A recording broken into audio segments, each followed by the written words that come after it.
بسم الله الرحمن الرحيم لقد جاءكم رسول من أنفسكم عزيز عليه ما عنتم حريص عليكم بالمؤمنين رؤوف رحيم سبحان الله. وإن تولوا فقل حسبي الله لا إله إلا هو عليه توكلت وهو رب العرش العظيم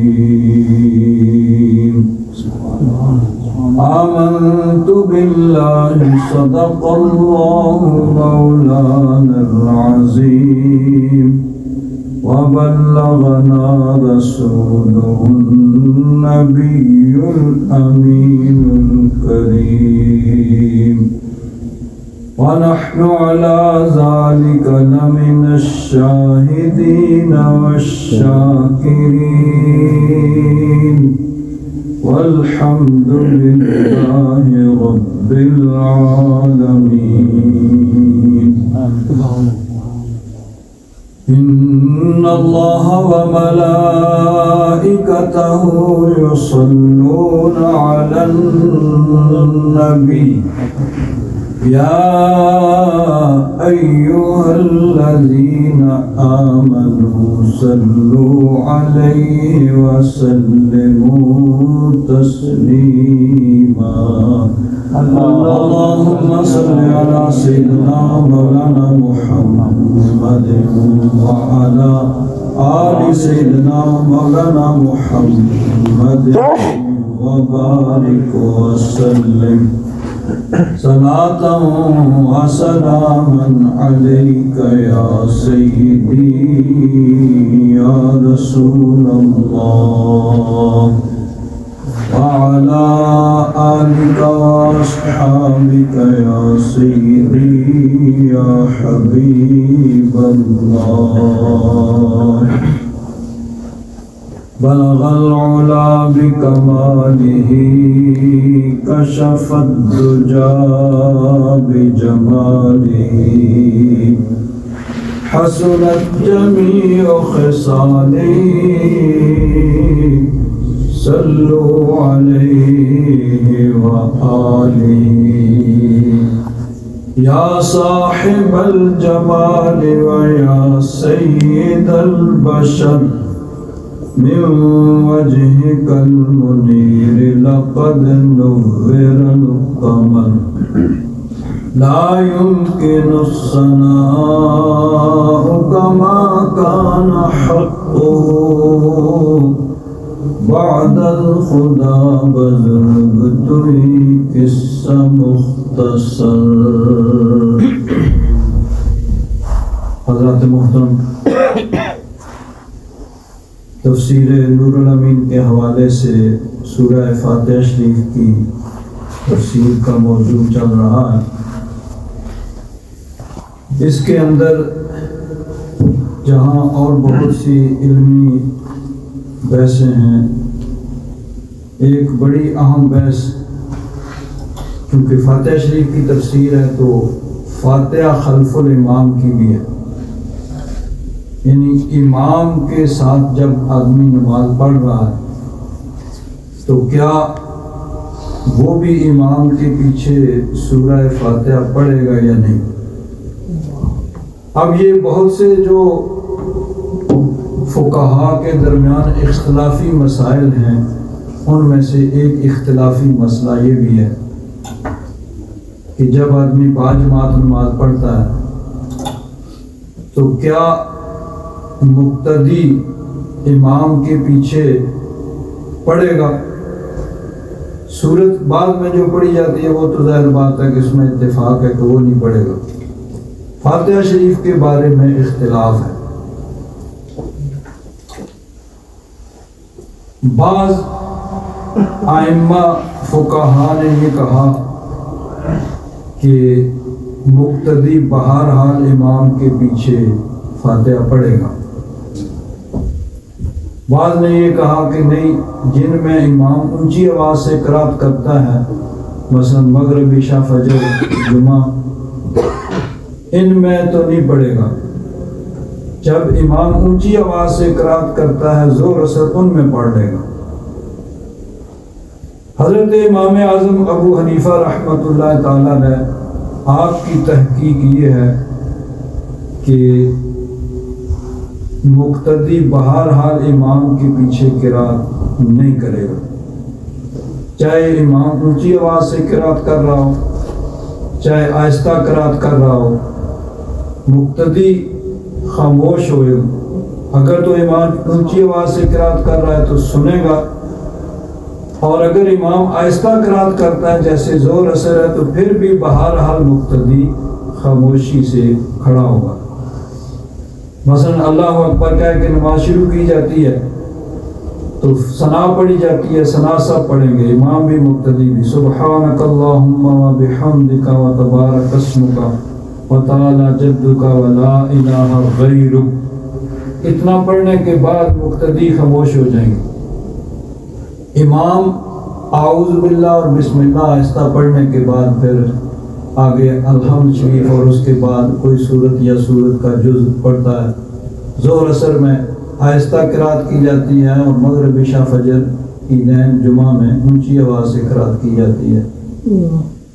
تو حضرت امام اعظم ابو حنیفہ رحمۃ اللہ تعالیٰ کی تحقیق یہ ہے کہ مقتدی امام کے پیچھے قرات نہیں کرے گا، یعنی نہ سورہ فاتحہ پڑھے گا، نہ کوئی دوسری صورت کا تو کوئی بھی قائل نہیں ہے، صرف فاتحہ شریف میں اختلاف ہے۔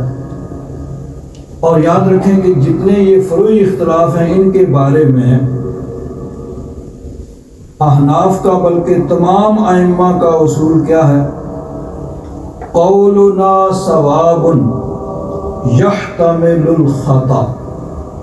یہ اجتہادی اور یہ فروعی جو اختلاف ہوئے ہیں، اس میں یہ ہے کہ ہم نے جو تحقیق کی ہے ہمارا قول درست ہے، لیکن اس میں احتمال ہے، خدشہ ہے، امکان ہے کہ غلط ہو۔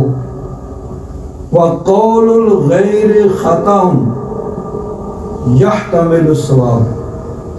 ہمارے مقابلے میں دیگر جس کا بھی قول ہے وہ غلط ہے، غلطی ہے، خطا ہے، لیکن اس میں احتمال ہے کہ وہ صحیح ہو، یعنی اپنا قول درست ہے لیکن اس میں غلطی کا احتمال ہے، اور دوسرے کا قول غلط ہے لیکن اس میں صحیح ہونے کا احتمال ہے۔ یہ ہے اصل تمام ائمہ کا نقطہ نظر فروعی اور اجتہادی مسائل۔ اب بعض لوگ بہت سے یہ فروعی اور اجتہادی مسائل جو ہیں اس میں اتنی زیادہ شدت کرتے ہیں کہ جتنی شدت فرائض پہ ہونی چاہیے یا حرام یا مکروہ تحریمی یا فرض واجب اس پہ شدت ہونی چاہیے، سنت اور مستحبات اس میں شدت نہیں ہوتی ہے، خاص طور پر جب صحابہ اکرام میں اختلاف ہے، دلائل دونوں طرف موجود ہیں، تو دلائل کی روشنی میں انسان یعنی ائمہ کرام نے جو بھی نقطہ نظر اختیار کیا ہے وہ درست ہے اور اس پہ عمل کیا جا سکتا ہے۔ مثلا دیکھیے یہ جتنے اختلاف روئی ہوتے ہیں اکثر صرف استحباب میں اختلاف ہوتا ہے۔ مثلا ہم نماز شروع کرتے ہیں تو کھڑا کیسے ہونا ہے؟ حضرت امام اعظم ابو حنیفہ رحمۃ اللہ تعالیٰ علیہ کی تحقیق یہ ہے کہ انسان اس طرح کھڑا ہو نماز میں جس طرح نارمل کھڑے ہوتے ہیں، یعنی پاؤں کے درمیان میں تقریباً 4 انگل کے درمیان وقفہ ہو۔ اور دیگر ائمہ کچھ یہ کہتے ہیں کہ نہیں، پاؤں پھیلا کے کھڑا ہو۔ اب اس میں دونوں طرف دلائل موجود ہیں۔ وجہ یہ ہے کہ وہ کہتے ہیں کہ ٹخنے کے ساتھ ٹخنا ملانا چاہیے۔ اب ٹخنے کے ساتھ ٹخنا تبھی ملے گا جب آدمی پاؤں پھیلا کے کھڑا ہوگا۔ ہم کہتے ہیں کہ کندھے کے ساتھ کندھا ملایا جائے۔ اصل مقصد تو مل کے کھڑا ہونا ہے، جو کہ ضروری ہے۔ صرف مجبوری کی حالت میں جس طرح اب ہم اس دور میں یہ فاصلہ رکھ کے کھڑے ہوتے ہیں، یہ صرف اور صرف مجبوری کی صورت میں ہے، ورنہ مل کے کھڑا ہونا چاہیے۔ اور مل کے کھڑا ہونے میں اب دونوں صورتیں ہیں۔ بعض کہتے ہیں کہ ٹخنے کے ساتھ ٹخنا ملاؤ، وہ اسی صورت میں ہو سکتا ہے کہ پاؤں آدمی پھیلائے، اور ہمارا یہ ہے کہ کندھے کے ساتھ کندھا مل جائے، آدمی نارمل جس طرح کھڑا ہوتا ہے اس طرح کھڑا ہو۔ اب دونوں ہمارے نزدیک مستحب ہے، ان کے نزدیک مستحب، تو اس میں شدت نہیں ہے۔ پھر جب کھڑے ہوں گے نماز شروع کریں گے، اب ہاتھ کندھوں تک اٹھانے ہیں یا کانوں تک اٹھانے ہیں، اس میں بھی ائمہ کا اختلاف ہے۔ صحابہ کرام میں بھی چونکہ اختلاف تھا، اسی لیے ائمہ میں اختلاف ہوا۔ یہ بھی ایک فروعی مسئلہ ہے۔ مستحب کیا ہے؟ حضرت امام اعظم ابو حنیفہ رحمۃ اللہ تعالیٰ علیہ کے نزدیک مستحب یہ ہے کہ کانوں کی لو تک ہاتھ اٹھائے جائیں، یہ انگوٹھے یہ کانوں کے نچلے حصے کو چھو جائیں، یہ مستحب ہے۔ بعض ائمہ کہتے ہیں کندھوں تک اٹھا لیں کافی ہے۔ اب یہ مستحب صرف کیا ہے، باقی نماز دونوں طرح ہو سکتی ہے، دونوں طرح نماز درست ہے، چاہے یعنی پاؤں میں دونوں طرح تھوڑا فاصلہ ہو زیادہ فاصلہ ہو، نماز دونوں طرح درست ہے۔ مستحب یہ ہے کہ تھوڑا فاصلہ ہو، ہاتھ کندھوں تک اٹھائیں یا کانوں تک اٹھائیں، دونوں طرح نماز شروع ہو جائے گی۔ بلکہ نہ بھی ہاتھ اٹھائیں، اصل تو تکبیر ہے، جب تکبیر کے اگر ہاتھ نہیں بھی اٹھائے تو ایک مستحب عمل رہ گیا، نماز تو پھر بھی شروع ہو جائے گی۔ پھر اس کے بعد آگے الحمد شریف، یہ ایک ایسا مسئلہ ہے جو زیادہ اہم ہے، اس پہ انشاءاللہ تفصیلی آگے گفتگو ہوگی۔ اس کے بعد جب امام غیر المغضوب علیہم ولا الضالین کہتا ہے تو آمین کہنا سب نے کہنی ہے، مقتدیوں نے بھی اور امام نے بھی۔ اب وہ اونچی آواز سے کہنی ہے یا آہستہ کہنی ہے، اس میں اختلاف ہے۔ یہ صحابہ کرام میں اختلاف تھا، پھر آگے ائمہ مجتہدین میں اختلاف ہوا۔ ہمارے نزدیک یعنی فقہ حنفی میں حضرت امام اعظم ابو حنیفہ رحمۃ اللہ تعالیٰ علیہ کے نزدیک آہستہ آمین امام بھی اور مقتدی بھی کہیں گے، اور دیگر ائمہ یہ کہتے ہیں کہ اونچی آواز سے امام بھی آمین کہے اور مقتدی بھی کہیں۔ آمین کہنا سنت ہے، اب اس کو اونچی آواز سے کہنا یا آہستہ کہنا، اس میں اختلاف ہے کہ کیا مستحب ہے۔ بہرحال جس طرح بھی کہہ لیا جائے دونوں طرح درست ہے، ہمارے نزدیک آہستہ کہنا بہتر ہے، مستحب ہے۔ امین کے بعد پھر آگے جب رکوع میں جاتے ہیں پھر اختلاف ہے کہ رکوع میں جاتے ہوئے اور رکوع سے کھڑے ہوتے وقت بھی کیا رفع یدین کرنا ہے کہ نہیں، ہاتھ اٹھانے ہیں کہ نہیں۔ حضرت امام اعظم ابو حنیفہ رحمۃ اللہ تعالیٰ علیہ کی تحقیق یہ ہے کہ ہاتھ رفع یدین اس وقت رکوع کے وقت سنت نہیں ہے۔ دیگر ائمہ کچھ کہتے ہیں کہ سنت ہے، مستحب ہے۔ اب یہ بھی صرف مستحب کی حد تک یہ اختلاف ہے، نماز دونوں طرح درست ہو جائے گی۔ بلکہ بخاری شریف کے اندر جو حدیث ہے، دیگر کتب کے اندر حدیث ہے، اس میں یہ ہے کہ سجدے میں جاتے ہوئے بھی رفع یدین، اب کوئی نہیں کرتا، اس پہ عمل کسی کا امام کا بھی نہیں ہے۔ ہاں رکوع کے وقت رفع یدین کا بعض ائمہ کے نزدیک، لیکن یہ زیادہ سے زیادہ استحباب میں ہے کہ کیا مستحب ہے کہ نہیں، ہمارے نزدیک مستحب نہیں ہے۔ اسی طرح یہ مختلف جو یعنی فروعی اختلافات ہیں، یہ ان پہ شدت اور سختی جو ہے وہ نہیں ہونی چاہیے۔ بعض لوگ بلا وجہ اس کو یعنی فرض سے آگے بڑھا دیتے ہیں۔ آپ لوگ حیران ہوں گے، میں ایک دفعہ پاکستان گیا ایک گاؤں میں، وہاں میں جمعہ پڑھانے کے لیے گیا، اور دیگر حضرات جو ہوتے ہیں ان کی تقریر چونکہ بہت پہلے شروع ہو جاتی ہے، ہماری دیر سے ہوتی ہے، تو تقریر وہ مسجد بھی سامنے تھی اور اسپیکر بھی ایسے کہ جیسے سر پہ لگے ہوئے ہوں، اور تقریر کیا ہو رہی ہے؟ تقریر یہ ہو رہی ہے کہ جی مغرب کی اذان کے بعد مغرب سے پہلے 2 رکعت پڑھنا، اور یہ حدیث میں آیا، وہ حدیث میں آیا، وہ حدیث میں آیا، ہدایہ میں یہ لکھا ہوا ہے کہ نہیں؟ حالانکہ ہدایہ میں یہ لکھا ہے کہ یہ سنت نہیں ہے، مغرب کی اذان کے بعد مغرب کی نماز سے پہلے یعنی اذان اور مغرب کے فرضوں کے درمیان میں 2 رکعت ادا کرنا ہمارے نزدیک سنت نہیں ہے۔ لیکن مغرب کی اذان کے بعد چونکہ ٹائم نوافل کا شروع ہو گیا، اگر کسی نے 2 نفل پڑھ بھی لیے تو حرج کوئی نہیں ہے۔ اب ائمہ کے نزدیک تو اتنا ہی اختلاف تھا کہ ٹھیک ہے بھئی، بعض ائمہ کہتے ہیں کہ مستحب ہے پڑھ لو، اور ہمارے نزدیک وہ مستحب نہیں ہے، اگر کسی نے پڑھ لیا تو جواز میں کوئی۔ حضرت امام احمد بن حنبل وہ بھی فرماتے ہیں کہ یہ 2 رکعت جائز ہیں، سنت نہیں ہے، پڑھ لی تو کسی نے حرج نہیں۔ حدیث پاک میں ہے، حضرت انس بن مالک رضی اللہ تعالیٰ عنہ فرماتے ہیں کہ ہم رسول اللہ صلی اللہ علیہ وسلم کے عہد میں غروب آفتاب کے بعد نماز سے پہلے 2 رکعت پڑھتے تھے۔ اب جو ان کے آگے جو ان تابعی جو ان کے شاگرد تھے، انہوں نے پوچھا کیا رسول اللہ صلی اللہ علیہ وسلم نے بھی یہ 2 رکعت پڑھے تھے؟ حضور یہ 2 رکعت پڑھتے تھے؟ اب اگر کبھی حضور نے پڑھے ہوتے تو ظاہر بات ہے حضرت انس کہتے بھئی ہاں پڑھے، لیکن نبی کریم صلی اللہ علیہ وسلم سے کبھی یہ ثابت نہیں ہے کہ حضور نے بھی مغرب سے پہلے 2 رکعت پڑھی ہوں۔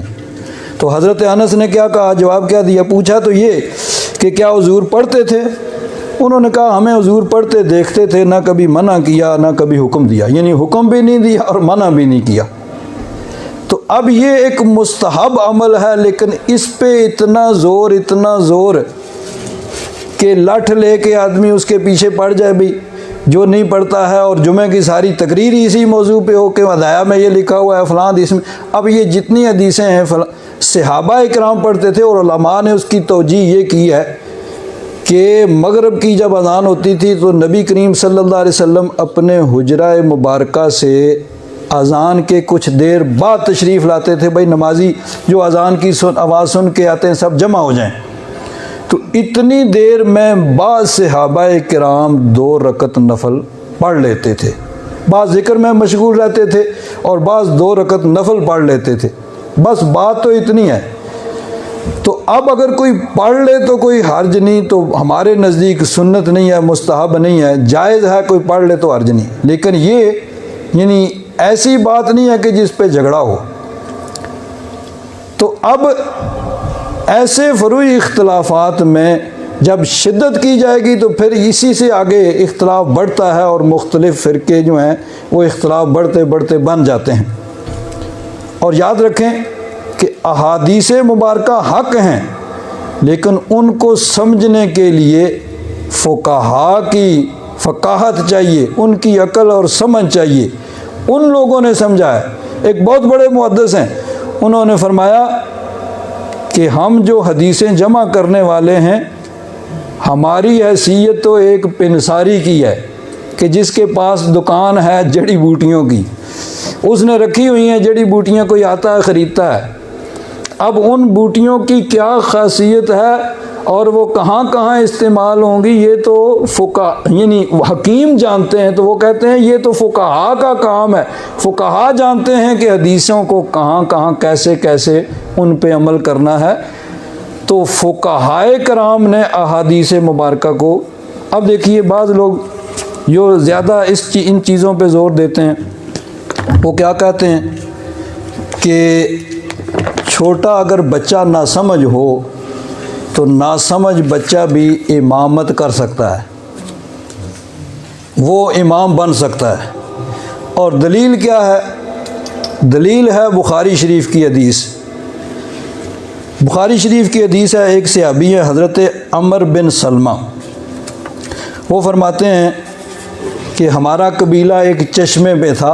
عرب میں یہی ہوتا تھا کہ جہاں کہیں چشمہ ہوتا تھا وہاں لوگ آباد ہو جاتے تھے، اور گزرنے والے وہاں رکتے تھے، ٹھہرتے تھے۔ تو ایک چشمہ تھا، وہاں پہ ہمارا قبیلہ رہتا تھا۔ تو لوگ وہاں سے گزرتے تو میں نبی کریم صلی اللہ علیہ وسلم کے متعلق پوچھتا ان سے کہ ان پہ کیا وحی نازل ہوئی ہے۔ ان کو جو صورتیں یاد ہوتی ہیں وہ صورتیں مجھے سناتے۔ چھوٹے سے بچے تھے، بہت ہی چھوٹے، آگے میں بیان کروں گا کتنے چھوٹے بچے تھے وہ۔ تو وہ فرماتے ہیں لوگ مجھے بتاتے کہ فلاں فلاں صورت نازل ہوئی، تو میں نے ان سے سن کے وہ صورتیں کافی ساری یاد کر لیں۔ اب عرب کے لوگ اس انتظار میں تھے کہ دیکھو کہ نبی کریم صلی اللہ علیہ وسلم کا مکہ والوں کے ساتھ کیا معاملہ ہوتا ہے۔ انتظار میں بھائی ٹھیک ہو، دیکھو تم دیکھو ویٹ کرو۔ تو جب مکہ فتح ہو گیا تو ان کا انتظار ختم ہو گیا، سب لوگ دوڑے آئے، خود وفد چلے آئے حضور کی بارگاہ میں، اور آ کے انہوں نے خود آ کے اسلام قبول کیا۔ اسی بات کا وہ انتظار کر رہے تھے۔ فرماتے ہیں ہمارے قبیلے کے لوگ بھی گئے حضور کی بارگاہ میں، ایمان قبول کیا۔ نبی کریم صلی اللہ علیہ وسلم نے کچھ ان کو دین کے بارے میں سکھایا، کچھ معلومات دیں، اور فرمایا کہ جب نماز کا ٹائم ہو تو ایک آدمی اذان کہے، وَلْيَؤُمَّكُمْ أَكْثَرُكُمْ قُرْآنًا، پھر امامت وہ کرائے جس کو تم میں سے قرآن سب سے زیادہ یاد ہو۔ یہ حضور نے فرمایا۔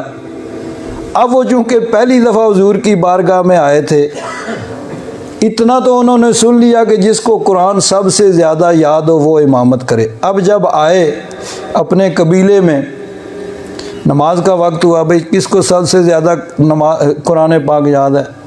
تو یہ چونکہ بچے تھے، حضرت عمر بن سلمہ، اور کوئی کام نہیں تھا، وہاں چشمے پہ بیٹھے رہتے تھے اور گزرنے والوں سے سنتے رہتے تھے بھئی کون سی وحی نازل ہوئی ہے، کون، تو ساری جتنی صورتیں انہوں نے سنی وہ سب ان کو یاد تھیں۔ اب ان کو وہ سب سے زیادہ، یہ بچہ ہے جی، اس کو سب سے زیادہ قرآن پاک یاد ہے، چلو بھائی اس کو امام بنا دو۔ حضور نے فرمایا جس کو سب سے زیادہ قرآن یاد ہو اس کو امام بناؤ۔ تو حضرت عمر بن سلمہ کو انہوں نے امام بنا دیا۔ اور حالت کیا تھی؟ فرماتے ہیں کہ میری عمر اتنی تھی، وَأَنَا ابْنُ سِتٍ أَوْ سَبْعِ سِنِينَ، 6 یا 7 برس ان کی عمر تھی۔ اور وَكَانَتْ عَلَيَّ بُرْدَةً، ایک ہی چادر انہوں نے اوپر اوڑھی ہوتی تھی، ایک چادر بس، یعنی یوں کہہ لیے کہ جو بطور تہبند انہوں نے ایک چادر باندھی ہوئی تھی۔ وَكُنْتُ إِذَا سَجَدْتُ تَخَلَّصَتْ عَنِّي، جب سجدے میں جاتے تو وہ چادر سکڑ جاتی ہے اور سطر بھی کھل جاتا، یہ کیفیت تھی۔ تو پھر ایک عورت نے کہا بھئی تم پہلے قاری صاحب کو کم از کم پردہ تو کراؤ۔ فقالت امرات، یہ بخاری شریف میں حدیث پاک ہے، فقالت امرات من الحی الا تغطوا عنا استقارئکم، پہلے قاری صاحب کو پردہ تو کراؤ بھائی۔ فرماتے ہیں فاشتروا فقطعوا لی قمیصا، تو سب لوگوں نے پھر مل کے پیسے اکٹھے کیے، کپڑا خریدا اور ایک مجھے قمیض بنا کے دی، لمبا کرتا جس طرح یہ عربیوں نے پہنا ہوتا ہے، ایک کرتا پورا۔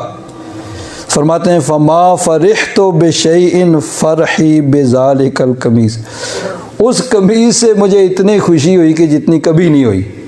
بچے تھے، ایک چادر ہی باندھی ہوتی تھی، تو اب پوری قمیض ان کو پہننے کے لیے مل گئی۔ اب یہ حدیث پاک ہے، تو اس سے فرماتے ہیں چونکہ وہ صحابہ کرام نے ان 6-7 برس کے بچے کو امام بنایا تھا، تو 6-7 سال کا بچہ بھی امام بن سکتا ہے۔ اب صرف حدیث پاک پڑھ لی، لیکن اس کو سمجھا ہے فقہا نے۔ اب حضرت امام اعظم کہتے ہیں کہ نہیں، عاقل بالغ ہونا چاہیے، عاقل بالغ مسلمان وہ امام بن سکتا ہے، ناسمجھ بچہ چھوٹا اگر 8, 9, 10 سال کا بھی ہے، سمجھدار بھی ہے لیکن نابالغ ہے تو وہ امام نہیں بن سکتا۔ تو پھر طعن و تشنیع شروع ہو جاتی ہے، دیکھو جی حدیث میں یہ آیا ہے اور امام اعظم یہ کہتے ہیں، حالانکہ قرآن و حدیث کے مخاطب جو ہیں وہ عاقل بالغ مسلمان ہیں۔ اللہ تبارک و تعالیٰ نے ارشاد فرمایا اقیموا الصلاۃ، نماز پڑھو۔ تو اب اس کے مخاطب بچے نہیں ہیں، اگر یہ 5, 6, 7 سال کا بچہ نماز نہیں پڑھتا ہے تو گناہ گار نہیں ہے، کیوں؟ عاقل بالغ مسلمان مخاطب ہیں۔ تو حضور نے جو فرمایا تھا وَلْيَؤُمَّكُمْ أَكْثَرُكُمْ قُرْآنًا، اس میں مخاطب بالغ تھے، نہ بالغ مخاطب ہی نہیں تھا کہ اس کو امام بنا لیا جائے۔ تو وہ چونکہ پہلی دفعہ آئے تھے، مسائل کا پورا ان کو علم نہیں تھا، صرف الفاظ انہوں نے جو سنے تھے اس پہ عمل کر لیے۔ تو قرآن و حدیث کو سمجھ کے عمل کرنا چاہیے، اور سمجھ کے عمل کیا ہے فقہا نے۔ اور ایک اور بڑی اہم بات یاد رکھیں، قرآن ایک ہی ہے. لوگ کہتے ہیں جی قرآن ایک ہے, اسلام میں ایک ہے, اختلاف کیوں ہے؟ قرآن ایک ہے, حدیثیں وہی ہیں, لیکن دیکھنا یہ ہے کہ آپ کس سے قرآن و حدیث سن رہے ہیں, کس سے پڑھ رہے ہیں. جس سے آپ قرآن و حدیث پڑھیں گے آپ کا عقیدہ نظریہ بھی وہی ہو جائے گا. چاہے آپ کتنے پڑھے لکھے سمجھدار عقل مند ہوں, اپنے شعبے میں آپ بڑے ماہر ہوں, ماسٹر ہوں, یونیورسٹی کے پڑھے ہوں, اور ڈاکٹر ہوں, انجینئر ہوں, پالیٹیشین ہوں, بزنس مین ہوں, کچھ بھی ہوں, لیکن دین کے بارے میں آپ کی معلومات سطحی ہیں. اگر کسی بے ادب سے قرآن پاک پڑھیں گے بے ادب ہو جائیں گے, کسی ادب والے سے قرآن پڑھیں گے ادب والے ہو جائیں گے. اگر یہی قرآن کسی مرزائی سے پڑھیں گے تو وہ آپ کو اسی سے ثابت کر دے گا, دیکھو بھائی نبی آ سکتے ہیں, آ گیا. حتیٰ کہ کسی داعیہ جو اللہ تعالیٰ کو نہیں مانتا ہے اس سے کوئی قرآن پڑھے گا تو وہ اسی قرآن سے اس کو ثابت کرے گا, دیکھو تمہارا قرآن کہہ رہا ہے کہ اللہ ہے ہی کوئی نہیں. تو اس لیے قرآن و حدیث پڑھنے سے پہلے یہ بات بڑی ضروری ہے کہ دیکھنا چاہیے کہ کس سے پڑھ رہے ہیں. کسی ادب والے سے پڑھیں گے تو پھر انشاءاللہ ادب آئے گا. مولانا روم رحمۃ اللہ تعالی علیہ نے عرض کیا ہے, فرماتے ہیں از خدا خواہم توفیق ادب بے ادب محروم مان از لطف رب. کہتے ہیں ہم اللہ سے توفیق کی, ادب کی توفیق مانگتے ہیں کہ بے ادب جو ہے وہ رب کے فضل و کرم سے, لطف و کرم سے محروم ہو جاتا ہے. اور فرماتے ہیں بے ادب تنہا نہ خود را داشت بد بلکہ آتش در ہما آفاق زد. بے ادب اپنا ہی بیڑا غرق نہیں کرتا, وہ کہتا ہے کہ سب میری طرح ہو جائیں, اور اس سے جو قرآن و حدیث بھی پڑھے گا وہ پھر اسی کا عقیدہ اور نظریہ اختیار کر لے گا. اللہ تبارک و تعالی ادب کی توفیق عطا فرمائے. وآخر دعوانا الحمدللہ رب العالمین.